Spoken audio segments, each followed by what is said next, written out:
అప్పుడు తగ్గుతుంది ఇక్కడ నొప్పి. అవి అలాంటివి చేసేవాళ్ళు కాబట్టి వాళ్ళకి ఏమీ లేవు నొప్పులు.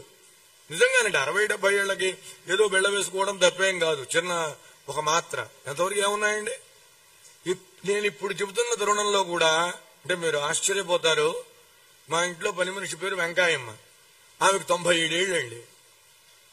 97. ఏమమ్మా బాగున్నావా అంట. ఏంటయ్యా గారు అంటుంది.